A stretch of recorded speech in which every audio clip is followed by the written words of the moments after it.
জীবনে কিছু করতে পারলেন না, যদি রাতে উঠতে না পারেন তাহলে মনে করতে হবে আমি কিছু করতে পারিনি জীবনে। আসার যাওয়ার সমান সমান মানুষের বদনাম করে চলে গেলাম দুনিয়াতে। আর আপনি সহজ মনে করিয়েন না, প্রত্যেকটা বিপদ আছে সামনে। আপনাকে আমি আরো অনুরোধ জানিয়েছি এ অংশে যে আপনি আল্লাহকে কিছু বলতে শিখুন, ভালো হবে। মানুষের কাছে কিছু চায়েন না, মানুষ কিছু বলতে শিখিয়েন না। রাতে উঠে সুন্দর করে উজু করে 2 রাকাত সালাত আদায় করে যদি কিছু চান, স্বাভাবিকভাবে যদি চান তাহলে এভাবে চাইবেন, এভাবে হাত উঠে থাকবেন। উপস্থিত বৈঠকের মুসলিম বোন দেখেন এদিকে, আবার গল্প করছেন নাকি? আপনার সাথে আমার কথা শেষ হয়নি, আপনি একটু থামেন। আবার গল্প করছেন নাকি? মুখখান তোমাকে বন্ধ করতে বললাম, তুমি বুঝতে চাও না? স্বাভাবিকভাবে যখন কিছু চাইবেন তখন হাতুড়ি থাকবে, কাঁধ সামনাসামনি, মিলেও থাকতে পারে ফাঁকাও থাকতে পারে। এটা হাদিসে কিছু উল্লেখ হয়নি। বলা হয়েছে স্বাভাবিক হাত তুলে দোয়া হলো এরকম, কাঁধ সামনাসামনি। আর যখন মানুষ ইবতিহাল, এখনই দিতে হবে, এখনই দিতে হবে, দেওয়া আগে তারপরে কোনো কথা, তখন এভাবে। এটা মিলেও থাকতে পারে ফাঁকাও থাকতে পারে। আল্লাহ নবী এই কথা কিছু বলেননি। এভাবে উঠছে আগে দোয়া ইসমে আজম পড়তে হবে। ইসমে আজম, ইসমে আজম কি? আল্লাহুম্মা ইন্নী আসআলুকা বিআন্নাকা আনতাল্লাহ লা ইলাহা ইল্লা আনতাল আহাদুস সামাদুল্লাযী লাম ইয়ালিদ ওয়া লাম ইউলাদ ওয়া লাম ইয়াকুল লাহু কুফুয়ান আহাদ। যদি ইসমে আজম মুখস্থ না থাকে তাহলে দোয়া ইউনুস হলো ইসমে আজম। লা ইলাহা ইল্লা আনতা সুবহানাকা ইন্নী কুনতু মিনাজ জালিমিন। এটাও যদি না থাকে তাহলে সূরা ফাতিহার প্রথম 3 আয়াত, আলহামদুলিল্লাহি রাব্বিল আলামিন আর রহমানির রহিম মালিকি ইয়াউমিদ্দিন, এ দিয়ে প্রশংসা করা হয়েছে। ওখানে কিছু বলতে হলে আগে প্রশংসা করতে হয়। প্রশংসা করলে খুব খুশি, হ্যাঁ তুমি ঠিক বলেছ, যেটাই চাইবে সেটাই দিয়ে দিব, বলো কি চাও। আর মানুষই তো প্রশংসা প্রিয়। একটা ধনী মানুষ আপনারা আপনার মাদ্রাসার জন্য টাকার কথা বলতে গেছেন, যেই বলছেন 10,000 টাকা দেন তো সম্মেলন উপলক্ষে, তোমার কে গো, যাও ওইদিকে যাবো। জি আসসালামু আলাইকুম, আপনার কথা তো আমরা খুব শুনি, আপনি তো খুব প্রশংসনীয় মানুষ, আপনাকে সবাই ভালোবাসে। আমরা একটা বড় কাজ নিয়ে এসেছি, আপনার তো মহৎ উদ্দেশ্য, আপনার অনেক প্রশংসা শুনি, আমাদের একটু 10,000 টাকা দেওয়ার ব্যবস্থা করবেন। ও আচ্ছা ঠিক আছে, তাহলে আর একবার দেখা করো দেখি। একটা কিছু বলবে, মানে ও প্রশংসা প্রিয় মানুষই। আর ও তো বলছে যে আমি প্রশংসা করলে খুব খুশি হই, তা আলহামদুলিল্লাহ। ওই জন্য আল্লাহ নবী বলছেন আফজালুদ দুআ আলহামদুলিল্লাহ, সবচেয়ে উত্তম দোয়া হলো আলহামদুলিল্লাহ, প্রশংসা আছে যে, সেই জন্য খুব। আর সূরা ইখলাস পড়লে তিনবার পড়লে একবার কোরআন মাজিদ পড়ার সমান হয়। কেন? সূরা ইখলাস খুব দামি, শুধু তার গুণ বর্ণনা করা হয়েছে, ওতে তিনি খুশি। সূরা ইখলাস মানে পড়লেন আপনি, মানে উনি খুব খুশি হয়ে গেছে। হ্যাঁ ঠিক বলেছো তুমি, আমি কাউকে জন্ম দিই না, আমি কারো থেকে জন্ম নি না, আমি হচ্ছে নিরপেক্ষ মুখাপেক্ষীহীন, আমাকে কেউ পারে না। আপনি যখন এরকম ভাবে বললেন তখন উনি বলছেন হ্যাঁ ঠিক আছে ঠিক আছে ঠিক আছে, 3বার পড়ে একবার কোরআন মাজিদ পড়ার নেকি দিয়ে দেবো, 3বার পড়ে একবার কোরআন মাজিদ পড়ার নেকি দিয়ে দেবো। আয়াতুল কুরসি পড়েন অনেক, আয়াতুল কুরসিতে কেন? আয়াতুল কুরসিতে এরকমই প্রশংসা আছে, তার উনি প্রশংসায় খুব খুশি। এই জন্য সুবহানাল্লাহি ওয়া বিহামদিহি সুবহানাল্লাহিল আযীম, এটা হলো সবচেয়ে ভারী নেকি দাঁড়িপাল্লায়, এতে আল্লাহর প্রশংসা আছে। এই জন্য তাই আল্লাহ রাসূল বলছেন আফজালুদ দুআ আলহামদুলিল্লাহ, সবচেয়ে উত্তম দোয়া হচ্ছে আলহামদুলিল্লাহ। তো এখন আপনি ইসমে আজম পড়েন, যদি ইসমে আজম না পারেন তাহলে দোয়া ইউনুস পড়েন। দোয়া ইউনুস যদি না পারেন তাহলে প্রশংসার জন্য সূরা ফাতিহার প্রথম 3 আয়াত পড়েন।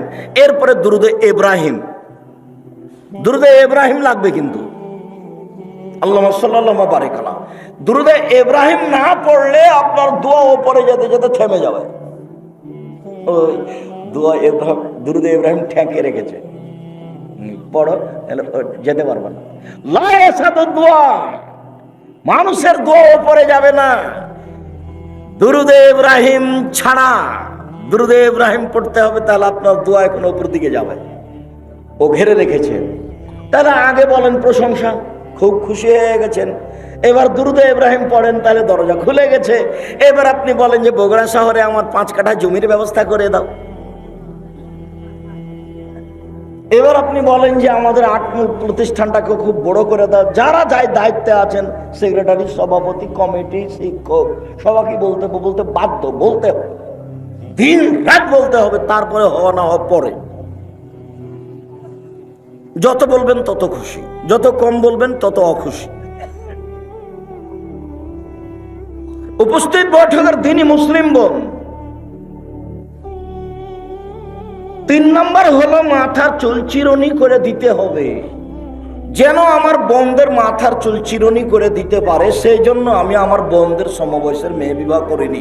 4 অতাকুম আলাইহিন্না, আমার স্ত্রী যেন আমার বোনদের উপরে পাহারা দিতে পারে। আমার স্ত্রী আমার বোনদের জন্য পাহারাদার। তোমার মা তোমাদের জন্য পাহারাদার। বলো কি পাহারা দিয়েছে, বলো দেখি। তোমার মার জন্য 4টে জরুরি: 1 শিষ্টাচার, 2 বিদ্যা, 3 চিরুনি, 4 পাহারাদার। তোমার মা এই পরিবারে পাহারাদার।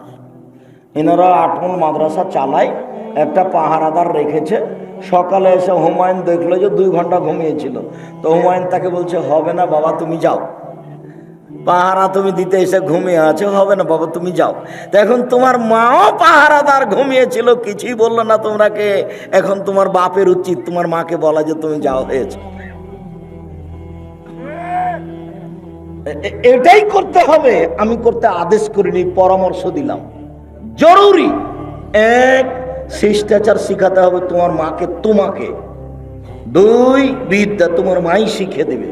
3 চিরুনি করে দিও, তোমাদেরকে পরিপাটি করে রাখবে, সাজগোজ করে রাখবে। 4 তোমাদের উপরে পাহারা দিবে। বলো কোন পাহারা? বলো তোমার বোন এখানে দাঁড়িয়ে আছে এখন শীতের দিনে, আমার বোন দাঁড়িয়েছে, আমার মাই বগুড়া বাজার যায়, তোমার বাপ কাপুরুষের জন্য যায়, তোমার বাপের জন্য 5টা জরুরি জিনিস ছিল।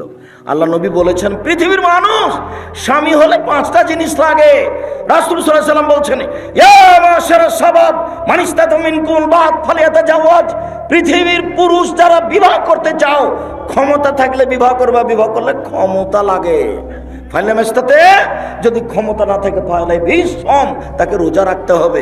রোজা থেকে থেকে থেকে যৌবনকে একবারে মিটিয়ে ধূলিসাৎ করে দাও মাটির সাথে। বিবাহ করিও না, ক্ষমতা না থাকলে বিবাহ করিও না, ক্ষমতা না থাকলে বিবাহ করিও না, নইলে ছেলে মেয়ে খারাপ হয়ে যাবে, সবাই বউ খারাপ হয়ে যাবে। শুনুন, 5টা জিনিস লাগে। 1 যে মানের খাচ্ছেন বউকে সে মানের খাওয়াবেন। 2 যে মানের পড়ছেন সে মানের পড়াবেন। 3 ওয়ালা তুকাব্বে, কটু কথা বলবেন না, গালি দিবেন না, মারবেন না, ঠোঁট মোটা বলবেন না, রং কালো বলবেন না। 4 মুখের উপরে মারবেন না। 5 ওয়ালা তাতরুকা ইল্লা ফিল বাইতে, আপনি আপনার স্ত্রীকে আপনার বাড়ি ছাড়া কোথাও যেতে দিবেন না। খালার বাড়ি যেতে পারে না, ফুফুর বাড়ি যেতে পারে না, নানির বাড়ি যেতে পারে না, মায়ের বাড়ি যেতে পারে না, জরুরি দুর্ঘটনা ছাড়া বাড়ি ত্যাগ করতে পারে না। বাজার তো বহু দূরের কথা, বাজার তো ভাবতেই পারে না। আপনি কাপুরুষ, সেজন্য বাজার ভেবে ওই ঘুরে বেড়াচ্ছে। আপনি বেশি সুযোগ দিয়েছেন, ও বোকা মহিলা দিন রাত অভিমান করে, খালি বলে এটা মোটা কাপড় ভালো লাগে না, এটা চিকন কাপড় ভালো লাগে না। তখন আপনি 3-4 দিন পরে বলছেন তুই যা, তুই যে বাজার কর। এই তো অবস্থা হয়েছে। তখন শয়তান সুযোগ পেয়ে কয়দিন পরে বলছে যে সংসার হবে না, তালাক, তুই যা, 1 তালাক 2 তালাক 3 তালাক, তোকে তালাক দিলাম, 1 বৈঠকে 3 তালাক, তুই এখন চলে যা। পরের দিন ভুল ভেঙেছে, কি করা যায়, ছেলে মেয়ে 3টে, তো কি করা যাবে? তখন হানাফি মাদ্রাসাতে গেছে, আপনার ইয়েতে কি যেন জামিল মাদ্রাসায়, তো বলছে 1 রাতের জন্য বিবাহ দিতে হবে। এর হলো না, খারাপ হয়ে গেল, চলো আব্দুর রাজ্জাক সাহেবের কাছে, নাহলে 8 মাদ্রাসায় যাই। বলে হ্যাঁ সংসার চালু আছে, 1 তালাক হয়েছে, কোনো সমস্যা নেই, তোর বাঁচানো যাক, সিজদা করি আলহামদুলিল্লাহ। ধর্ম এইভাবেই চলছে। এই ছেলে, লজ্জা করো তুমি, তোমার মাকে 4টে জিনিস বলে দিও তো। 1 শিষ্টাচার শিখাবে তোমার মা তোমাদেরকে। 2 বিদ্যা শিখাবে। 3 তোমাদেরকে সাজগোজ করে রাখবে। এটা আমি বলিনি, এটা মুহাম্মদ সাল্লাল্লাহু আলাইহি ওয়াসাল্লাম বলেন, হাদিস বুখারী মুসলিম। 4 তোমার মা তোমাদেরকে পাহারাদার পাহারা দিবে। আল্লাহ নবী বলছেন তোমার মা পাহারাদার, আমরা বলিনি, পৃথিবীর কোনো মানুষ বলেনি। মুহাম্মদ সাল্লাল্লাহু আলাইহি ওয়াসাল্লাম বলেছেন তোমার মা তোমার জন্য পাহারাদার। বলো তোমার মা কি পাহারা দেয়, বলো তোমার বোনের তোমার মা কি পাহারা দিল। তোমার মা তোমাদের এই পরিবারকে কবর দিয়েছে। আজকের ঘটনা তোমাকে বলছি, তোমার মা ঢং ঢং করে এসেছে, আবার ঢং ঢং করে চলে গেছে। এখন টিভি খুলে বসে আছে, যা দেখো গা, এই তো তোমার মা। যে বলিও খালা খালা বলে ডাকলো, এটা তোমার মা না, এটা তোমার সৎ মা। এটা তোমার মা নয়, এটা তোমার খালা, এই কথাই ঠিক। এটা তোমার মা নয়, এটা তোমার খালা, এই কথাই ঠিক। এটা তোমার খালা নইলে এটা তোমার সৎ মা। নইলে তোমাদের পরিবারকে এরকম ভাবে নষ্ট করলো কেন? তোমাদেরকে এভাবে ধ্বংসের পথে টেনে নিয়ে গেল কেন? সে চিন্তা ভাবনা করলো না কেন? শোনো, উপস্থিত বৈঠকের দিনে মুসলিম ভাই বোন শোনেন, ইহুদি খ্রিস্টান, 1 মিনিট, ইহুদি খ্রিস্টান যতবার সূরা ফাতিহা পড়েন শেষে গিয়ে বলেন গায়রিল মাগযুবি আলাইহিম ওয়ালাদ-দাল্লিন। আল্লাহ, ওরা ইহুদি অভিশপ্ত, ওদের পথ দেখায়ও না। ওরা ইহুদি, ওরা অভিশপ্ত, ওদের পথ দেখায়ও না। দাল্লিন, ওরা ভ্রান্ত। খ্রিস্টান, ওরা পথহারা, ওদের পথ দেখায়ও না। ওরা খ্রিস্টান, ওদের পথ দেখায়ও না। এই কথা বলো দিন রাত 24 ঘন্টা। আবার আর একটা বলছি, শোনো, উপস্থিত বৈঠকের দিনে মুসলিম ভাই বোন একটু খেয়াল করেন। এই ছেলেরা, এদিকে লক্ষ্য করো, তোর গায়ে হাত দিয়ে বসে আছো নাকি? এদিকে খেয়াল করো, একটা কথা যেন 19-20 না হয়। এদিকে দেখো, আল্লাহর নবী মক্কা থেকে মদিনায় আসলেন। মদিনায় এসে দেখলেন যে মদিনার লোকেরা মুহররমের 10 তারিখ রোজা আছে। মদিনায় এসে দেখলেন যে মদিনার লোকেরা মুহররমের 10 তারিখে সিয়াম থাকছে।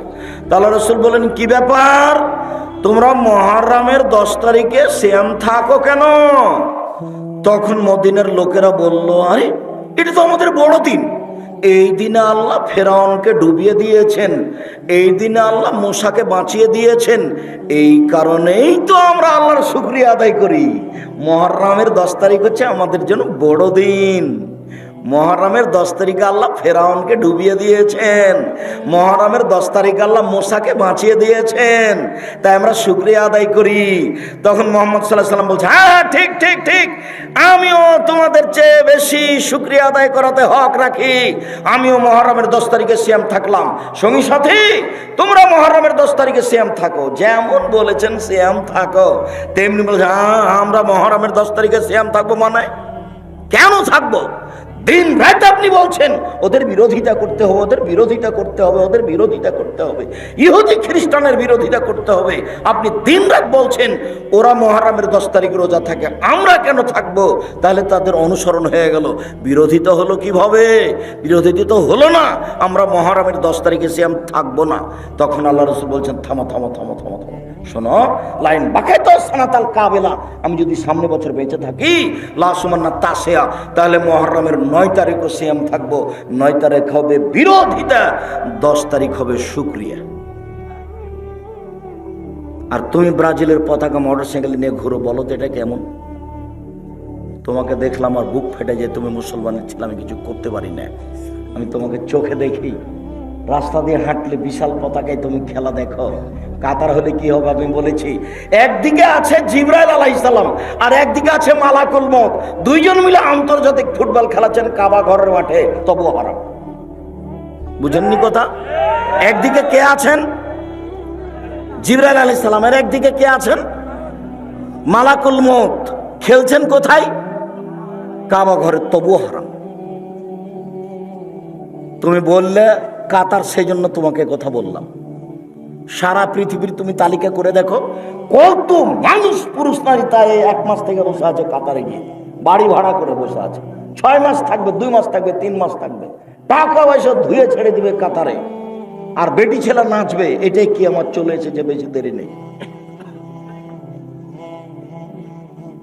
মুসলমানদের বাড়িতে এসে মুসলমানদের মেয়েকে নিয়ে বিনোদন করবে ইহুদি খ্রিস্টান, তারই এটা পথ।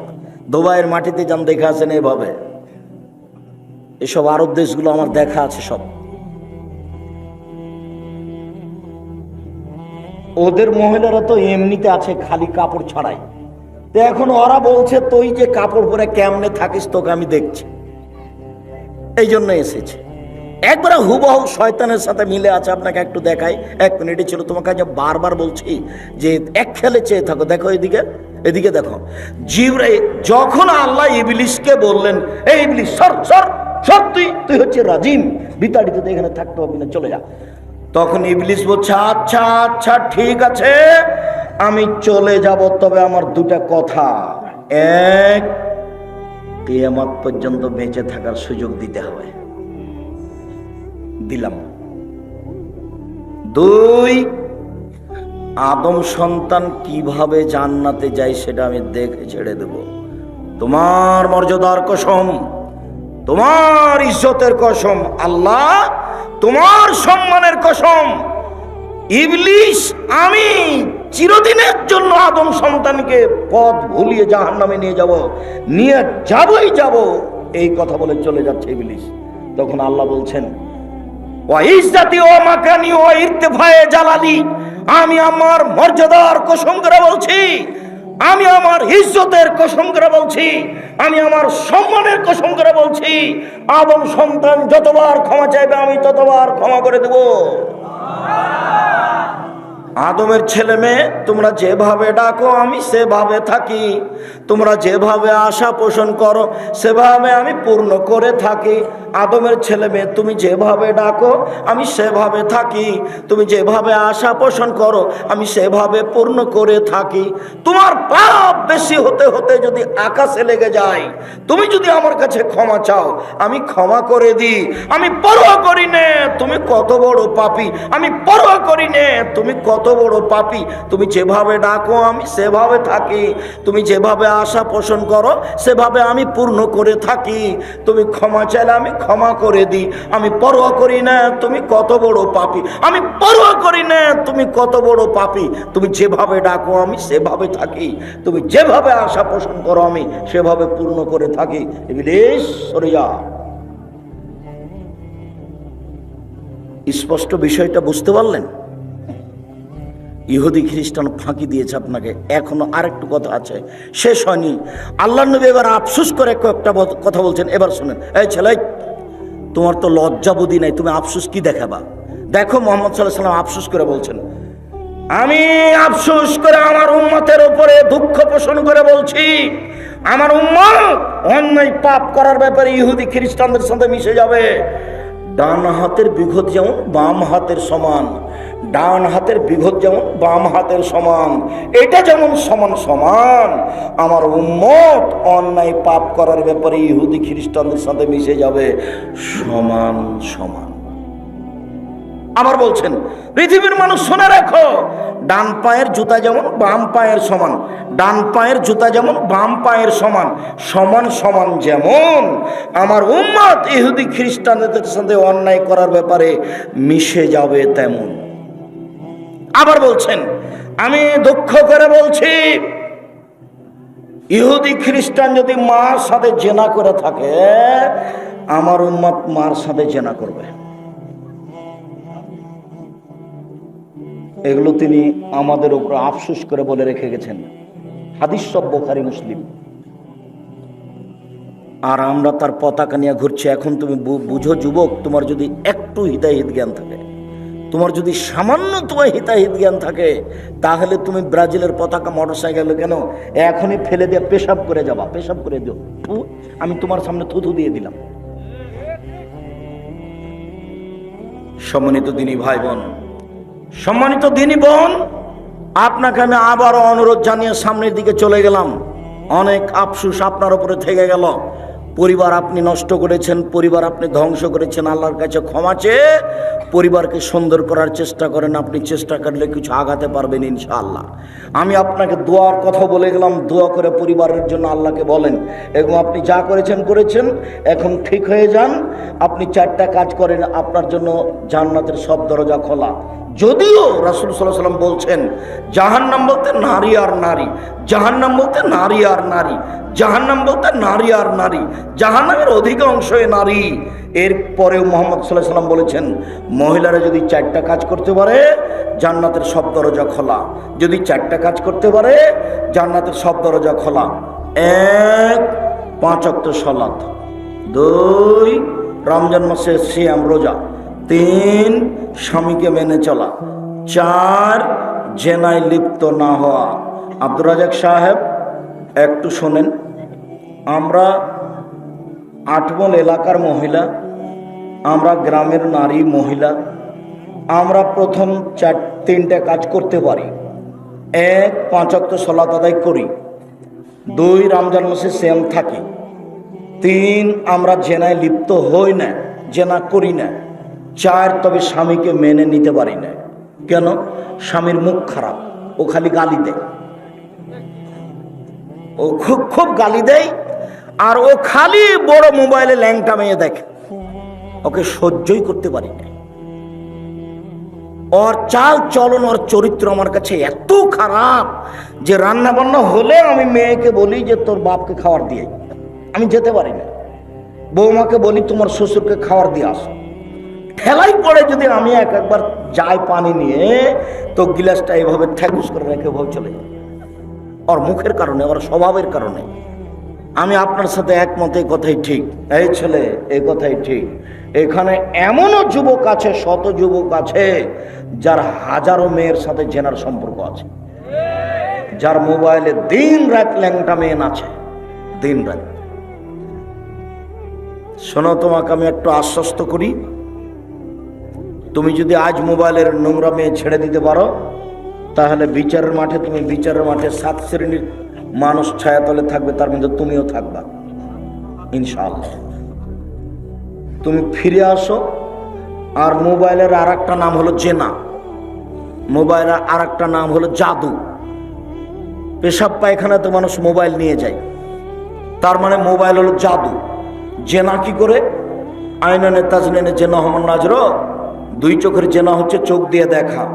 আর লোজনানের জেনা হল ইস্তেমাও, 2 কানের জেনা হচ্ছে কান দিয়ে শোনা। তোমার 2 কানে ইয়ারফোন লাগা আছে, গান চলছে ইন্ডিয়ার, আর তোমার চোখের সামনে ল্যাংটা মেয়ে নাচছে। অলিয়াত জেনাহাল বাদশ, হাতের জেনা হচ্ছে হা দিয়ে ধরা। আর রিজল জেনাহাল মাসি, পায়ের জেনা হচ্ছে পা দিয়ে চলা। জেনাল কালতাতামনা তাস্তাহি, অন্তরের জেনা হচ্ছে পরিকল্পনা করা। জেলাল নেলাস নুতকো, আর জিবার জেনা হচ্ছে কথা বলা। এগুলো সব জেনা। শোনেন, একটা কথা চট করে মনে পড়লো, একটা হাদিস, মুসলিম। দেখি আপনাকে আমি বুঝাতে পারি কিনা। গত জুমায় আমি বলছিলাম, আমি চেষ্টা করছি আপনি এক খেয়ালে চেয়ে থাকেন তো আপনাকে আমি বুঝাতে পারি কিনা। এইরকমই একদিন বৈঠকে আল্লাহ নবী বলছেন, ইস্তাহিউ মিনাল্লাহি হাক্কাল হায়া, পৃথিবীর মানুষ তোমরা একটু আল্লাহকে সত্য সত্যই লজ্জা করো। পৃথিবীর মানুষ তোমরা একটু আল্লাহকে সত্য সত্যই লজ্জা করো, তোমরা একটু আল্লাহকে লজ্জা করো। তো সাহাবীগণ বলছেন, ইন্না নাস্তাহি মিনাল্লাহি, আমরা সত্যই আল্লাহকে লজ্জা করি। আল্লাহর নবী, আমরা আল্লাহকে লজ্জা করি। তখন আল্লাহ রাসূল বলছেন, লাইসা কাযালিকা, না না না না না না, তুমি যেটা বুঝেছো সেটা নয়, তুমি যেটা বুঝেছো সেটা নয়। মান ইস্তাহি মিনাল্লাহি হাক্কাল হায়া, যে ব্যক্তি আল্লাহকে সত্য সত্য লজ্জা করে, তার 4টা কাজ জরুরি। 1, ওয়ালিয়াহফাজ রাসাহা ওয়া মাওয়া, সে যেন মাথাকে হেফাজতে রাখে, এবং মাথার সাথে যত কিছু আছে এর সাথে কয়েকটা কথা আছে। 2, ওয়ালিয়াহফাজ বাতনাহু, সে যেন তার পেটকে হেফাজতে রাখে। 3, ওয়ালিয়াজকুর বিলাল মাউতা, সে যেন মরণকে স্মরণ করতে পারে। 4, সে যেন পরকালকে স্মরণ করে দুনিয়া ত্যাগ করতে পারে। এই 4টা যেই করে, সেই হলো সত্যই সত্যই আল্লাহকে লজ্জা করে। 1, মাথাকে হেফাজতে রাখা। মাথা মানে গলা থেকে ওপর দিককে হেফাজতে রাখা। 1 নম্বরে হলো চক্ষু। চক্ষুকে হেফাজতে রাখে যে, সেই মাথাকে হেফাজতে রাখে। বলো এখন তোমার মোবাইলের কি খবর? 2, কানকে যে হেফাজতে রাখে, সেই মাথাকে হেফাজতে রাখে। বলো তোমার কানের ইয়ারফোনের কি খবর? 3, মুখ জিহ্বাকে যে হেফাজতে রাখে, সেই মাথাকে হেফাজতে রাখে জিহ্বা। 1 মিনিট, রাসূল সাল্লাল্লাহু আলাইহি ওয়াসাল্লাম বলছেন, পৃথিবীর মানুষ শুনে রেখো, তোমরা যদি দুইটা জিনিসের জিম্মেদারি নিতে পারো, আমি মুহাম্মদ সাল্লাল্লাহু আলাইহি সাল্লাম তোমাদেরকে জান্নাতে নিয়ে যাওয়ার জন্য জিম্মেদারি নিলাম। এক, মুখকে যে হেফাজতে রাখবে আর যে লজ্জা স্থানকে হেফাজতে রাখবে, জেনায় লিপ্ত হবে না, আমি মুহাম্মদ সাল্লাল্লাহু আলাইহি সাল্লাম তাকে জান্নাতে নিয়ে যাব, আমি জিম্মেদারি নিলাম। এই ছেলে বসো। ওই ছেলে উঠলো কেন? ব্যস্ত হয়েন না। আমরা এক পর্যায়ে, আমি তো আর আব্দুল্লাহ বিন ফজল নই যে ভোর পর্যন্ত বক্তব্য দিব। আব্দুল্লাহ বিন ফজল রাহিমাহুল্লাহ আমার শোনা কথা ঘন্টার ঘন্টা বক্তব্য দিতেন। তা আমরা তো অত বক্তব্য দিতে পারি না, আমাদের কাছে অত বিদ্যাও নেই। আমরা আপনার তাকিয়ে থাকতে থাকতে দেখবেন কথা শেষ হয়ে গেছে। তা আল্লাহর নবী যে বললেন যে মাথাকে হেফাজতে রাখতে পারে সেই আল্লাহকে সত্য সত্যই লজ্জা করে। তো মাথাকে হেফাজতে রাখার 1 নম্বর পথ হলো চোখ, 2 নম্বর পথ হলো কান, 3 নম্বর পথ হলো মুখ। আল্লাহ রাসূল বলছেন, সঙ্গী সাথী বলতে পারো মানুষকে পিছন দিক থেকে ধাক্কা মারে জাহান্নামে নিক্ষেপ করে কি? সঙ্গী সাথী বলতে পারো মানুষকে পিছন দিক থেকে ধাক্কা মারে জাহান্নামে নিক্ষেপ করে কি? সঙ্গী সাথী বলতে পারো মানুষকে পিছন দিক থেকে ধাক্কা মারে জাহান্নামে নিক্ষেপ করে কি? এ কথা বলতে বলতে বলছেন ফাঁকা জেলে সানাহু, জিভাটা ধরে নিয়েছেন। জিভা মানুষকে পিছন দিক থেকে ধাক্কা মারে জাহান্নামে নিক্ষেপ করে। মুখকে যে কন্ট্রোলে রেখেছে সেই সত্য সত্য আল্লাহকে লজ্জা করেছে। শুনুন, আল্লাহ নবী বলছেন বাঁচার পথ 3টে, তার একটা হলো মুখ কন্ট্রোল রাখা। যে মুখকে কন্ট্রোলে রেখেছে, হেফাজতে রেখেছে, সেই জান্নাতে যাবে, সে বেঁচে গেছে। 2, পেটকে হেফাজতে রাখা মানে হারাম না খাওয়া। 3, মরণকে স্মরণ করা। এই ছেলে, একটা কথা আমার উপরে বলা হয়েছে, দেখো তো তুমি এই হাদিসটা অনুবাদ ঠিক করে, আমি বলছি তুমি একটু খেয়াল করো তো। আমার ব্যাপারে বেশ কিছু কথা বলা হয়েছে, তার একটা বলা হয়েছে যে আব্দুর রাজ্জাক সাহেব বলেছেন মুহাম্মদ সাল্লাল্লাহু আলাইহি সাল্লামের বাপ মা জাহান্নামে যাবে। আমি বলেছি এ কথাই ঠিক, আমার উপরে অন্যায়ভাবে নানান কথা বলা হচ্ছে, এ কথাও ঠিক। আপনি একটু হাদিসের অনুবাদ। আবু হুরায়রা রাদিয়াল্লাহু তাআলা আনহু বলছেন, আল্লাহর নবী একদিন তার মায়ের কবর জিয়ারত করতে গেলেন। ফাবাকা, মায়ের কবর জিয়ারত করতে গিয়ে কাঁদতে লাগলেন। ওয়াবকা মান হাওলাহু, আশেপাশে যারা ছিল সবাইকে কাঁদিয়ে দিলেন। দিয়ে বলছেন, শোনো তোমরা, ইন্নী ইস্তাজানতু ফি আন আস্তাগফিরা লাহা, আমি আমার মায়ের জন্য ক্ষমা চাওয়ার অনুমতি চাইলাম।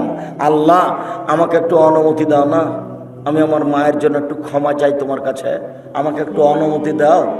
আমি একটু বলি যে আল্লাহ তুমি আমার মাকে ক্ষমা করো, আমি একটু বলি আমাকে অনুমতি দাও। ফালাম ইউজাল্লি, আমাকে অনুমতি দেওয়া হলো না। না না না না না না না, তুমি তোমার মায়ের জন্য ক্ষমা চাইতে পারো না। না না না না, তুমি তোমার মায়ের জন্য ক্ষমা চাইতে পারো না, তুমি তোমার মায়ের জন্য ক্ষমা চাইতে পারো না। ওয়াস্তাজানতুহু, আমি তখন তার কাছে আবার অনুমতি চাইলাম। আন আজুরা কাবরাহা, আমি তার কবর একটু দেখতে যাব, জিয়ারত করতে যাব। ফাওয়াজানালি, আমাকে অনুমতি দেওয়া হলো, যাও তোমার মায়ের কবর দেখে আসো, তবে কবর পাশে গিয়ে বলতে পারবে না আমার মাকে ক্ষমা করো। এই ছেলে বলো তো কি বুঝলে তুমি? যে নবী মায়ের জন্য ক্ষমার কথা বলতেই পারে না, সেই মা জান্নাতে চলে যাবে কিভাবে? বলাই নিষেধ। বুঝাতে পারলাম না মনে হয়? হাদিস মুসলিম, কথা মনে হয় বুঝাতে পারিনি ভালো করে। আবার বলি, আমার দিকে একটু খেয়াল করেন তো, কথাটা আবার বলি। আল্লাহর নবী কবর জিয়ারত করতে গেছিলেন কার? মায়ের। দিয়ে কেঁদে ফেলেছিলেন, আশেপাশে যারা ছিল সবাই কেঁদেছিল। এরপরে তিনি বললেন, শোনো দুনিয়ার মানুষ, আমি আল্লাহর কাছে অনুমতি চাইলাম যে আল্লাহ আমি একটু তোমাকে বলতে পারি কি যে আমার মাকে ক্ষমা করো? এই কথাটা আমি তোমার কাছে বলার অনুমতি চাচ্ছি। তখন আল্লাহ আমাকে অনুমতি দিলেন না। বুঝা গেছে? তা আমি তখন আল্লাহকে বললাম যে ঠিক আছে, আমি আমার মায়ের জন্য ক্ষমা চাওয়ার অনুমতি তো পেলাম না, তো আমি একটু মায়ের কবর দেখতে যেতে পারি? তখন আল্লাহ বললেন ঠিক আছে, দেখতে যেতে পারো। কেন? কবর দেখতে গেলে মরণকে স্মরণ হয়। সম্মানিত দিনী ভাই বোন, সত্য মিথ্যার দুই একটা বাক্য বলি। 3 শ্রেণীর মানুষ এমন পাপী যাদের সাথে আল্লাহ কথা বলবেন না। 3 শ্রেণীর মানুষ এমন পাপী যাদের সাথে আল্লাহ কথা বলবেন না। 1, মালিকুন কাযযাব, মিথ্যুক দায়িত্বশীল। যারা মিথ্যুক হেড মৌলানা, মিথ্যুক হেডমাস্টার, মিথ্যুক প্রিন্সিপাল, মিথ্যুক ভাইস চ্যান্সেলর, মিথ্যুক ওসি, মিথ্যুক দারোগা, মিথ্যুক এমপি, মিথ্যুক মন্ত্রী, মিথ্যুক জেল সুপার, মিথ্যুক চেয়ারম্যান, মিথ্যুক মেম্বার, যারা যেখানে মিথ্যা কথায় দায়িত্ব পালন করছে, সে যত বড়ই পরহেজগার হোক না কেন, যতবারই হজ করুক না কেন, তার সাথে আল্লাহ বিচারের মাঠে কথা বলবেন না। উবাদা ইবনে সামিত রাদিয়াল্লাহু তাআলা আনহু বলেন, রাসূল সাল্লাল্লাহু আলাইহি সাল্লাম বলেছেন, মান তারা মিনাল লাইলে, কেউ যদি রাতে তাহাজ্জুদ পড়তে উঠে, সুম্মা কালা, তারপরে বলে, লা ইলাহা ইল্লাল্লাহু ওয়াহদাহু লা শারীকা লাহু, আল্লাহ ছাড়া কোনো মাবুদ নেই, তার কোনো শরীক নেই, লাহুল মুলকু ওয়া লাহুল হামদ, প্রশংসা তার, রাজত্ব তার, প্রশংসা তার, রাজত্ব তার, ওয়া হুয়া আলা কুল্লি শাইইন কাদির, সর্বক্ষমতার মালিক তিনি। ও সুবহানাল্লাহ, তার পবিত্রতা বর্ণনা করি, আলহামদুলিল্লাহ, তার প্রশংসার কথা বলি, সুবহানাল্লাহ আলহামদুলিল্লাহ ওয়া লা ইলাহা ইল্লাল্লাহ, আল্লাহ ছাড়া কোনো মাবুদ নাই, আল্লাহু আকবার, তিনি সবচেয়ে বড়, ওয়ালা হাওলা ওয়ালা কুওয়াতা ইল্লা বিল্লাহ, বাহ্যিকভাবে আন্তরিকভাবে নড়াচড়া করার কোনো শক্তি নেই। এই কথা বলার পরে যদি দোয়া করে, উস্তুজিবা, যা চাইবে তাই দেওয়া হবে, যা চাইবে তাই দেওয়া হবে।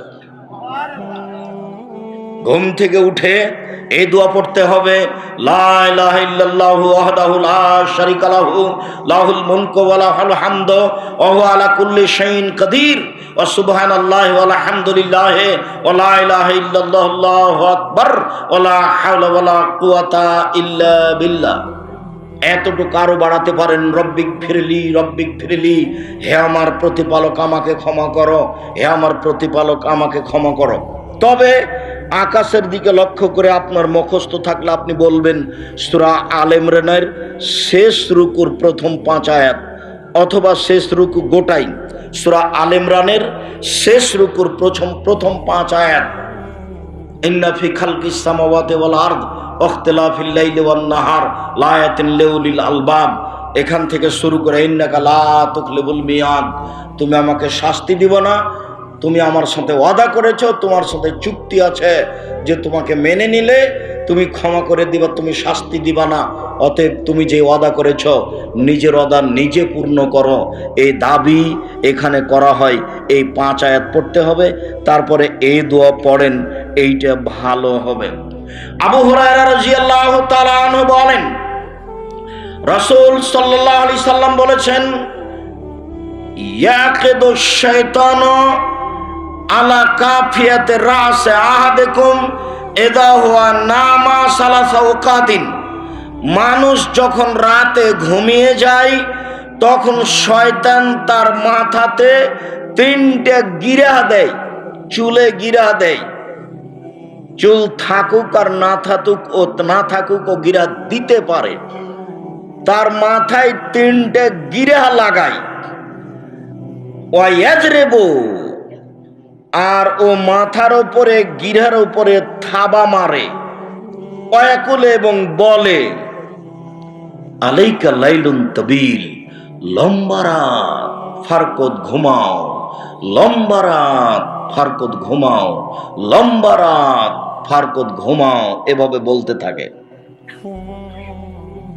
ফাইনিস্তাই গাজা, এরই ফাঁকে যদি লোকটা লাফ দিয়ে উঠে, ফাযাকার আল্লাহ, তারপর বলে আলহামদুলিল্লাহিল্লাযী আহয়ানা বা'দা মা আমাতানা ওয়া ইলাইহিন নুশুর। সে আল্লাহর প্রশংসা যে আল্লাহর নামে ঘুমিয়ে গেছিলাম, সে আল্লাহ আবার ঘুম থেকে জাগালো, তারই প্রশংসা, তারই নিকটে ফিরে যাব। এই দোয়ার এত ক্ষমতা, বলার সাথে সাথে ইনহাল্লা তকদাতুন, একটা গিরা খুলে যাবে। ওয়াইন তাওয়াদ্দা, এখন যদি ওযু করে ইনহাল্লা তকদাতুন, তাহলে আরেকটা গিরা খুলে যাবে। ওয়াইন সাল্লা, এখন যদি সালাত আদায় করে ইনহাল্লা তকদা, তাহলে আরেকটা গিরা খুলে যাবে। ফাসবাহা, এখন যদি সকাল করে তাহলে নশিতান, উৎফুল্ল হয়ে, তাইয়্যিবান নাফসে, পবিত্র আত্মা নিয়ে খুশি খুশি অবস্থায় ভালো চেহারায় সকাল করবে। অইল্লা, অন্যথায়, নইলে আসবাহা খাবিসান নাফসে, অপবিত্র আত্মা নিয়ে উঠবে। কাসলানা, অলস হয়ে এই উঠছি, আর একটু পরে সকাল হলো, 8টা হয়ে গেল, তারপর উঠেছে, মেশাক নিয়েছে, পাউডার নিয়েছে, দাঁত কচলাচ্ছে, মুখখানটা ভ্যাংচা হয়ে আছে, মনে হচ্ছে যে কেমন কেমন লাগছে। কেন জানেন? আল্লাহ রাসূল বলছেন বালা ফি উজনিহি শয়তান, ওর কানে ওর মুখে শয়তান পেশাব করে দিয়েছে। যা বলছি সব হাদিস, বুখারী মুসলিম। এই কথার ভিতরে কাঁটা ঢোকানোর মতো পৃথিবীতে মানুষের কোনো ক্ষমতা নেই। এর সাথে ওই কথা, যে কথা বহুদিন বলেছি, আম গাছে জাম ধরতে পারে, ধরে না, অমাবস্যার রাতে চাঁদ উঠতে পারে, উঠে না, সুঁয়ের ছিদ্র দিয়ে লাঙ্গলের ফাল ঢুকতে পারে, ঢোকে না, সুঁয়ের ছিদ্র দিয়ে লাঙ্গলের ফাল ঢুকে যেতে পারে, আম গাছে জাম ধরে যেতে পারে, অমাবস্যার রাতে চাঁদ উঠে যেতে পারে, এগুলো ঘটে যেতে পারে। আমি যা বললাম এতে সন্দেহ আছে বলে কিয়ামত পর্যন্ত চেষ্টা করলে সরিষা ঢোকানো যাবে না। যা বলছি তাই থাকবে। ওর মুখে ওর কানে পেশাব করে দিয়েছে শয়তান, এ কথাই ঠিক, আমি বলিনি, মুহাম্মদ সাল্লাল্লাহু আলাইহি ওয়াসাল্লাম বলেছেন। এ বাক্য আমার নয়। অপবিত্র হয়ে মুখখান ভেঙচিয়ে খারাপ অবস্থায় কেমন কেমন লাগবে দেখে, এরকম অবস্থায় উঠবে। আপনি দেখেন যে সকাল 8টায় উঠেছে, দেখেন তার মুখখান, এটা দিন রাত আপনার সামনে। আপনার যদি না দেখা তার বউকে জিজ্ঞাসা করেন, তার বউ বলবে মুখখান যেন কেমন ভ্যাংচা হয়ে খারাপ হয়ে আছে। আর যদি সকালে উঠে যাই, তাহলে মনে রাখবেন, যখনই উঠে আলহামদুলিল্লাহিল্লাযী আহয়ানা বা'দা মা আমাতানা ওয়া ইলাইহিন নুশুর বলেছেন, তখন শয়তানের এক ক্ষমতা বাতিল। শয়তান যতই চেষ্টা করুক, আল্লাহ রাসূল এমন কলা কৌশল বলেছেন যে একটা গরিব মানুষ, বাহির দরজা নেই, তো যদি বিসমিল্লাহ বলে বাহির দরজার সামনে এরকম একটা খড়ি রেখে দেয়, তাহলে ফাঁকা দরজা দিয়ে সকাল পর্যন্ত শয়তান প্রবেশ করতে পারবে না। এ কথা মুহাম্মদ সাল্লাল্লাহু আলাইহি সাল্লাম বলেন। কেউ যদি আসসালামু আলাইকুম বলে বাড়িতে ঢোকে, এই বাড়িতে শয়তান ইবলিস থাকতে পারবে না। এ কথা মুহাম্মদ সাল্লাল্লাহু আলাইহি সাল্লাম বলেন, এ কথা আমি বলিনি। আসসালামু আলাইকুমের এত ক্ষমতা, বিসমিল্লাহর এত ক্ষমতা। আল্লাহ রাসূল বলছেন যে মান গাল্লাকাল আবওয়াবা ওয়াযকুর ইসমাল্লাহ, যে ব্যক্তি দরজা বন্ধ করলো, বিসমিল্লাহ বলল, এই দরজা সকাল পর্যন্ত শয়তান খুলতে পারবে না, অসম্ভব। শয়তানের বাবার, ইবলিসের ক্ষমতা নেই এই দরজা খোলার। আমি এই কথা বলিনি, এই কথা মুহাম্মদ সাল্লাল্লাহু আলাইহি ওয়াসাল্লাম বলেছেন, হাদিস বুখারী মুসলিম। তিনি বলেছেন ওয়াউকু কিরাবাকুম আযকুরুল্লাহ, খাদ্যের পাতিল, ভাতের পাতিল, তরকারির পাতিল, আটের পাতিল সব রাতে ঢেকে রাখো, বিসমিল্লাহ বলো। কেন? এমসিল বালাও, রাতে বালা মুসিবত চলে, বিপদ আপদ চলে। যখনই কোনো খাদ্য খোলা দেখে, তখন তার ভিতরে ঢুকে যায়, ও সকালে এই খাদ্য যে খাবে তারই রোগ ব্যাধি হবে, যার জন্য খোলা মাঠের ঝুরি জিলাপি ফাঁক পোলারি খাবেন না। কিভাবে যে রুচি হয়, দোকানে বসে বসে চা খাচ্ছে আর পায়ের উপরে পা উঠিয়ে গল্প করছে, মনে করছে আমি খুব ভদ্র মানুষ। আপনি কষ্ট পাবেন নাকি, এটা হলো শয়তানি বা শয়তান মানুষ। আপনাকে আমি কষ্ট দিতে চাইনি, ছেড়ে দেন, তাহলে তো আর আপনার উপরে এই কথাটা যাবে না। আপনি বলেন যে এখানে আমি গল্প করছি, আমি ভালো মানুষ, দেখি আপনি বলেন তো স্বাভাবিক গতিতে। স্বাভাবিক গতিতে বলেন যে মেয়েটা নাচছে টিভিতে আর আমরা এখানে 5-4 জন বসে ভালো গল্প করছি, আমরা ভালো মানুষ। আপনি বলেন দেখি। আর যদি আপনি হাদিস শাস্ত্রে আসেন তাহলে আল্লাহ রাসূল বলেছেন এর হাদিস গ্রহণ হবে না, খেলাফুল মুরুয়াত, ভদ্রতা বিরোধী। হুজুর চা খাচ্ছে, স্টলে বসে আড্ডা পিটছে, গল্প করছে, তার বক্তব্য শোনা যাবে না। আমি বলিনি, ইমাম বুখারী বলেছে। দোকানে বসে আড্ডা পিটছেন হুজুর, সবার সাথে গল্প করছেন, বক্তব্য দিয়ে এসেছে, কেমন বলেছে, কেমন করেছে, কত টাকা নিয়েছে, সে গল্প করছে। বলে হুজুরের দাম কম নাকি, অগ্রিম 50,000। পাগল হয়ে গেছে ধর্ম। আমি বুঝতে পারি না, শতকরা 98টা কথা মিথ্যা আছে। যদি প্রমাণ করতে চান আমার সামনে নিয়ে আসেন, আমি আপনাকে বিপাকে ফেলতে চাইনি। আব্দুর রাজ্জাক সাহেব, এভাবে আপনি বলেন আল্লাহ আল্লাহর কসম, আল্লাহ আল্লাহর কসম, আল্লাহ আল্লাহর কসম, 90 সাল থেকে মাঠে আছি, 31 বছর থেকে আমি কোনোদিন অপ্রয়োজনীয় বাক্য বলিনি। 31 বছর আমি কোনোদিন কেসা কাহিনী বলিনি। 31 বছর আমি কোনোদিন কারো বদনাম করিনি। খোলা মাঠে 31 বছর আমি কারো কোনোদিন বদনাম করিনি। আমি বলেছি শতকরা 98 জন বক্তা মিথ্যুক, 95 জন বক্তা মিথ্যুক। আমি বলিনি ইনি মিথ্যুক। আমি বলেছি শতকরা 98 জন মুফাসসির মিথ্যুক। আমি বলিনি এই মুফাসসির মিথ্যুক, এই কথা আমি বলিনি। আপনি যদি আমার কথায় চ্যালেঞ্জে আসেন তখন দেখা যাবে। আপনার সাহস থাকলে আপনি কোনো সময় দাঁড়ালে তখন কথা হবে, দেখা যাবে আপনার মুফাসসির কি করেন। তবে আমি নিচে থেকে কাউকে বলতে যাইনি। তবে বক্তা মিথ্যুক আছে এই কথা চূড়ান্ত। নইলে আল্লাহ রাসূল এত কথা বললেন কেন? মাওলানা সাহেবকে দিয়ে জাহান্নাম উদ্বোধন হবে কেন? জিহ্বা কেটে নেওয়া হবে কেন বক্তার? তাহলে মিথ্যুক না হলে ভালো মানুষ হলে এটা আল্লাহ নবী বলবেন কেন? আল্লাহ নবী অহেতুক কথা বলেছেন? নাউযুবিল্লাহি মিন যালিক, তা হতে পারে না। মুগিরা ইবনে শুবা রাদিয়াল্লাহু তাআলা আনহু বলেন, কামা রাসূলুল্লাহ সাল্লাল্লাহু আলাইহি সাল্লাম হাত্তা তাওয়াররামা কাদামাহু, আল্লাহর নবী রাতে উঠে তাহাজ্জুদ পড়তেন, দীর্ঘ সময় দাঁড়িয়ে, 2 পা ফুলে গেছিল। ফাকিলা লাহু, তাকে বলা হলো, কাদ গফিরা লাকা মা তাকাদ্দামা মিন জামবিকা মা তাআখারা, মুহাম্মদ আপনার আগের পাপ, পরের পাপ, সব পাপ ক্ষমা করা হয়ে গেছে। লিমা তাসনাউ হাজা, আপনি এভাবে রাতে উঠে এত সালাত আদায় করেন কেন, যার কারণে পা ফুলে গেছে? তখন তিনি বলেছিলেন, আফালা আবদান শাকুরা, আমি কি একজন শুকরিয়া আদায়কারী মানুষ হব না? আমারও তো শুকরিয়া আদায় করা দরকার। বলেন আপনি কি শুকরিয়া আদায় করেছেন? বাড়ি তো বেশ সুন্দর করেছেন, অনেক জমির মালিক, আপনি কি শুকরিয়া আদায় করেন? ফকিরে ভিক্ষে চাইলে তো না করেন, মাফ করো। সেদিন আমি বলে গেছি, মনে আছে? বলে গেছি যে তোমার মা তোমার পকেটে যেন কিছু খুচরা টাকা দেয়, আপনার স্ত্রী যেন আপনার পকেটে কিছু খুচরা টাকা দেয়, তাকে অভ্যাসী হতে হবে আজ থেকে, জরুরি। কেন? ফকিরে ভিক্ষে চেয়েছে, আছে 500 টাকার নোট, দিতে পারবেন? তখন নিরুপায় তার কাছে ক্ষমা চাইতে হবে, বলতে হবে মাফ করো। ক্ষমা চাচ্ছেন, দেখেন কোন পাগলামি বুদ্ধি।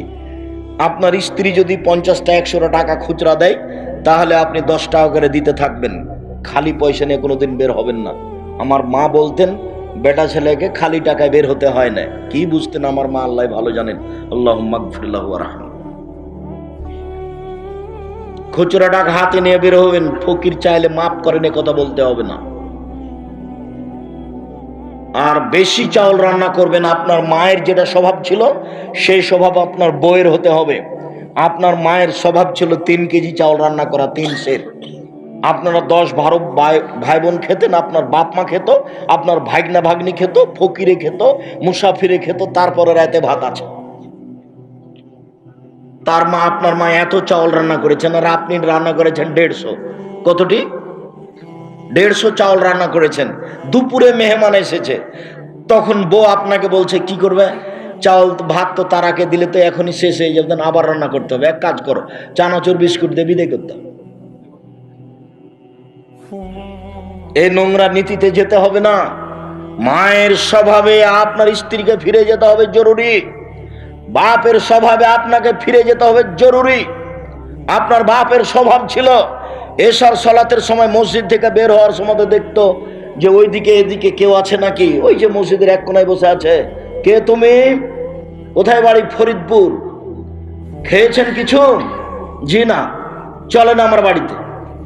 তো আপনার বাপ মুসাফির ধরে নিয়ে গেছেন, আপনারা 10 ভাই বোন আছেন, আপনার বাপ মা 12 জন, মুসাফির আছে 2 জন, 14 জন মানুষ হলো। 2 জন আছে কিষান কামলা, 16 জন মানুষের ভাত রান্না করেন আপনার মা, কোনো সমস্যা হয় না, ঢেঁকিতে ধান ভেঙে। আর যদি চাঁপাই নবাবগঞ্জ হয় তাহলে 2টা ঝামেলা, এক ঢেঁকিতে ধান আর জাঁতাতে আটা পিষে, কালাই চাউল পিষে এতগুলো মানুষের হাতে রুটি বানাতে হবে, ওটা আরো জটিল। ভর রাত্রে উঠে গেছে, এক মুঠ করে দিয়ে জাঁতাতে দিয়ে পিষে এতগুলো আটা রেডি করেছে, আপনি বলেন কি, আমি দেখে অবাক হই। কোনোদিন সমস্যা হয়নি, এতগুলো ধান ঢেঁকিতে ধান ভেঙে আবার জাঁতাতে আটা পিষে এইভাবে রুটি হাতে বানিয়ে এতগুলো মানুষের কাজ পার করে গেছে। জান্নাতে এদের জন্যই। রাত 10টার সময়তে আপনার স্বামী বা আপনি আমাকে নিয়ে গেছেন সাথে করে, বাড়িতে মেহমান আছে বলে, যেমন আপনি বলেছেন একজন মেহমান আছে খানা পানি রেডি করো, তখন আপনার স্ত্রী নাক সিটকে নিতে বলছে, তুমি রাতে মেহমান নিয়ে এসেছো, ঝামেলা পাকাও, হোটেলে খাবার নিয়ে আসতে পারো নি। আপনার এই চিৎকারটা আপনার মা শুনে নিয়েছেন, তখন তার বয়স 80 বছর।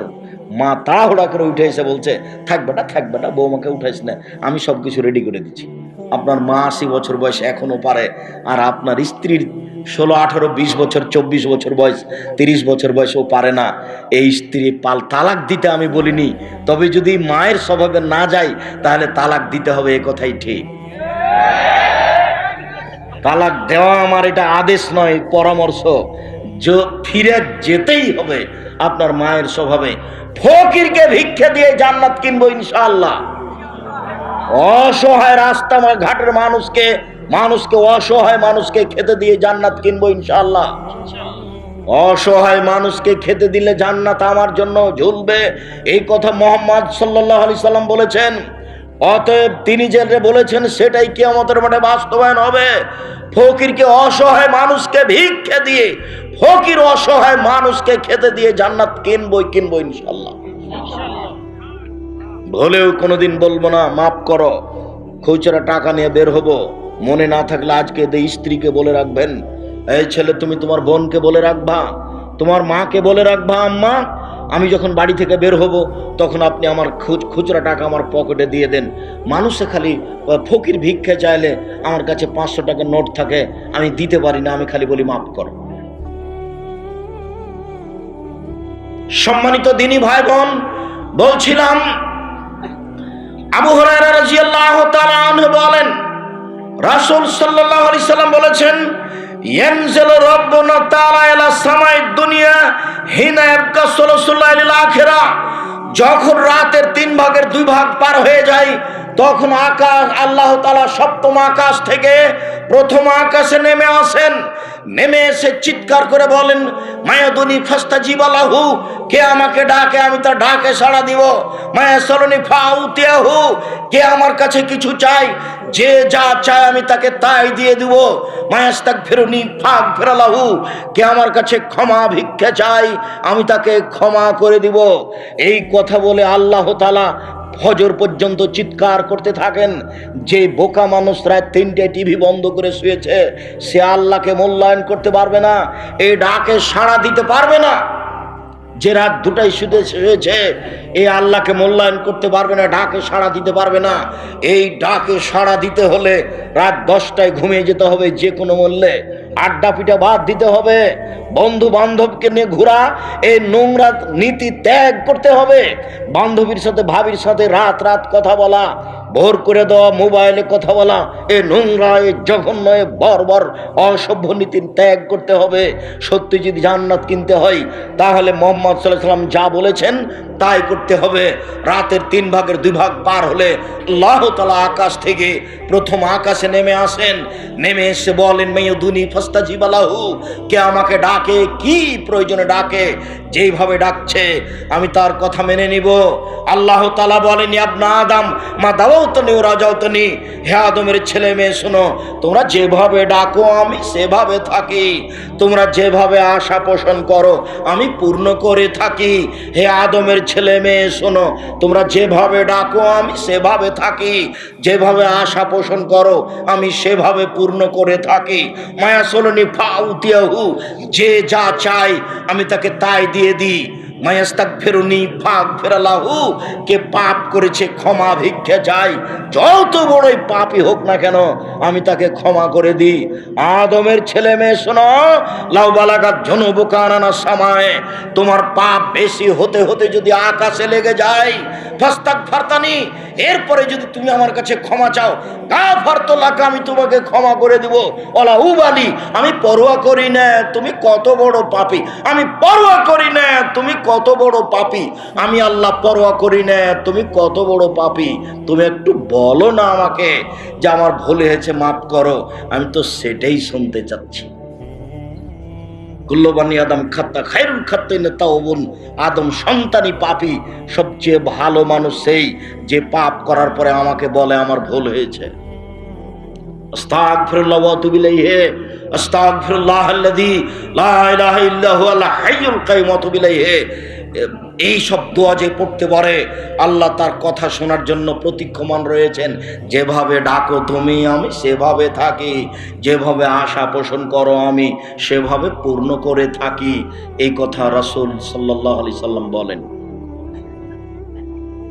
উমামা বাহিলি রাদিয়াল্লাহু তাআলা আনহু বলেন, রাসূল সাল্লাল্লাহু আলাইহি ওয়াসাল্লাম বলেছেন, জিজ্ঞাসা করা হয়েছিল আল্লাহ রাসূলকে, আয়ুদ দোয়া আসমা, আল্লাহর নবী সবচেয়ে বেশি দোয়া কবুল হয় কখন? আল্লাহর নবী সবচেয়ে বেশি দোয়া কবুল হয় কখন? তখন আল্লাহ রাসূল বললেন, ফি জফিল লাইলিল, জফর লাইলিল আখিরা, শেষ রাতে, রাতের শেষে, শেষ রাতে, একটার পরে দুইটার পরে তিনটার পরে এরকম সময়ে সবচেয়ে বেশি দোয়া কবুল হয়। ও দোবরা সালাতিল মাকতুবাতে, ফরজ সালাতের পরে আল্লাহকে ডাকলে মানুষের পাপ ক্ষমা হয়ে যায়, আল্লাহ তাআলা তার কথা শুনে নেন। সম্মানিত দিনী ভাই বোন, আবু হুরায়রা রাদিয়াল্লাহু তাআলা আনহু বলেন, রাসূল সাল্লাল্লাহু আলাইহি ওয়াসাল্লাম বলেছেন, ইন্না ফিল জান্নাতে গোরাফ, নিশ্চয় জান্নাতে এত উন্নত মানের দামি দামি ঘর রয়েছে, উন্নত মানের পদার্থ দিয়ে তৈরি, হীরা মুক্তা মাণিক্য দিয়ে তৈরি, শুধু টক টক টক টক করছে, ঝকঝক করছে।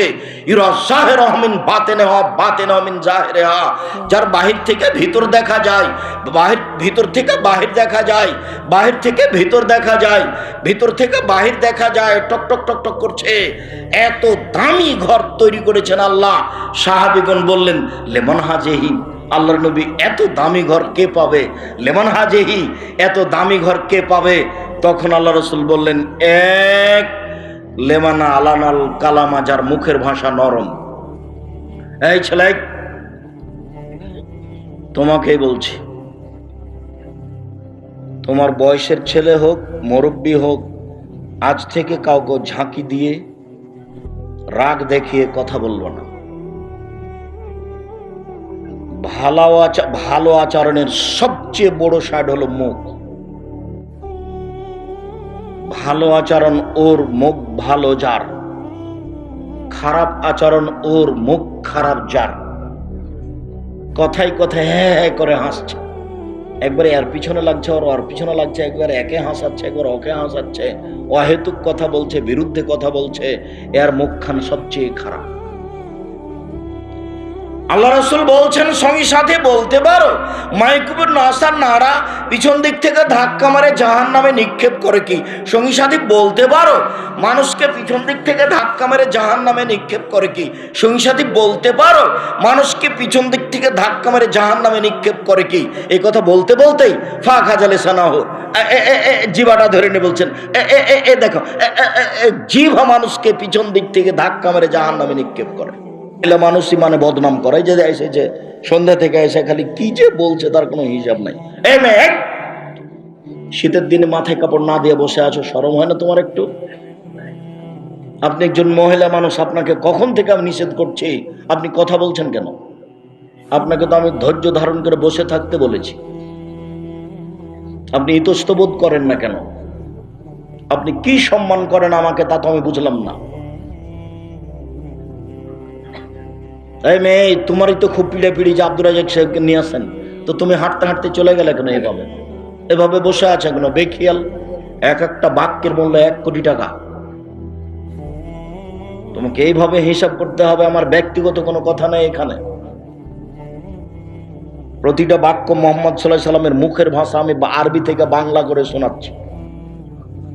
আমি নিজে থেকে একটা বাক্য বলিনি। সম্মানিত দিনী ভাই বোন, বলছিলাম রাসূল সাল্লাল্লাহু আলাইহি সাল্লাম বললেন, এত দামি ঘর পাবে সেই যার মুখের ভাষা নরম। 2, আতামাত্তামা, যে দুস্থ গরিব ফকির মিসকিনকে খেতে দেয়। ওই কথাটা আবার ফিরে আসলো।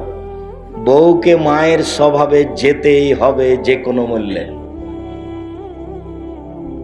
দুস্থ গরিব ফকির মিসকিনকে খেতে দেয় যে, তার জন্য এই দামি ঘর। 3, অতাবা শ্যামা, নিয়মিত নফল রোজা শ্যাম থাকে যে। নফল শ্যাম মানে বৃহস্পতিবার আর সোমবার শ্যাম থাকতে হবে রোজা। বলতে পারেন বৃহস্পতিবার সোমবার কেন শ্যাম থাকবো? সাপ্তাহিক রিপোর্ট পেশ করা হয় এই 2 দিনে। তো আমাদের নবী বলতে না, আনা উহি ময়ুরাজা আমালিওয়ানা সায়েম, আমার যখন রিপোর্টটা দেওয়া হবে তখন ও দেখুক যে আমি শ্যাম আছি। দেখো দেখো তুমি, আমি শ্যাম আছি, এ নাও আমার রিপোর্ট, আমি শ্যাম অবস্থায় আছি, এটা দেখো। আল্লাহর নবী তার রিপোর্টটা দেখানোর সময়তে তিনি কি অবস্থায় দেখাতে চাইতেন? শ্যাম অবস্থায়। মনে হয় বুঝাতে পারি না ভালো করে। তাহলে এখন আমরাও যদি চাই তাহলে আমাদের কি করতে হবে? কোন কোন দিন? বৃহস্পতিবার আর সোমবার। চেষ্টা করেন, মানুষই পারে, গরু ছাগলে কাজ করতে পারবে না। বৃহস্পতিবার সোমবার কে শ্যাম থাকতে পারবে? মানুষ, আমি আপনি। চেষ্টা করতে হবে, করতে হবে চেষ্টা।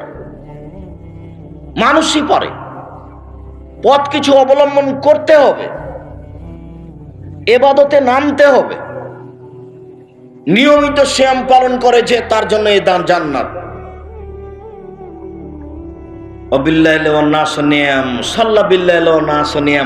মানুষ যখন ঘুমিয়ে তখন সালাত আদায় করে, তাদের জন্য এই জান্নাত আমি প্রস্তুত করেছি।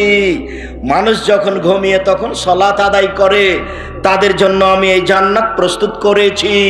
মানুষ যখন ঘুমিয়ে তখন সালাত আদায় করে, আমি তাদের জন্য এই জান্নাত প্রস্তুত করেছি। দামি জান্নাত আমি তাদের জন্য প্রস্তুত করেছি যারা তাহাজ্জুদ পড়ে।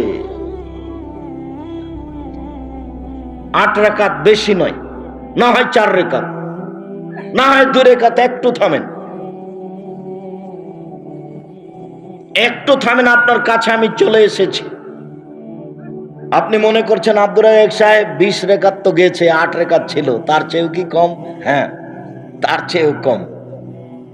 তো তার চেয়ে সবচেয়ে কমটা আমাকে বলেন তো, সেটা করব। ঠিক আছে, কমটাই করা ভালো, যেটা পারবো সেটা করব। একদিনই অনেক ঘাড়ে করে নিলাম, পারলাম না, তা আল্লাহ রাসূল বলছেন না, এটা খারাপ। আহাবুল আমাল ইলাল্লাহি আদওয়ান কাল্লাহ, আল্লাহর কাছে সবচেয়ে প্রিয় ইবাদত হচ্ছে ওটা যেটা অবিরাম চলে, কম হলেও। সবচেয়ে প্রিয় ইবাদত আল্লাহর কাছে ওইটা যেটা অবিরাম চলে, কম হলেও। আমি আপনাকে কোরআন মাজিদ পড়তে বলেছি 3 দিনে একবার, না হয় 7 দিনে একবার, না হয় 15 দিনে একবার, না হয় 1 মাসে একবার। তখন একটাও পারেননি, তখন আমি বলেছি 3 বার সূরা ইখলাস পড়েন, তাহলে একবার। এবার কতক্ষণ সময় লাগবে? 1.5 মিনিট।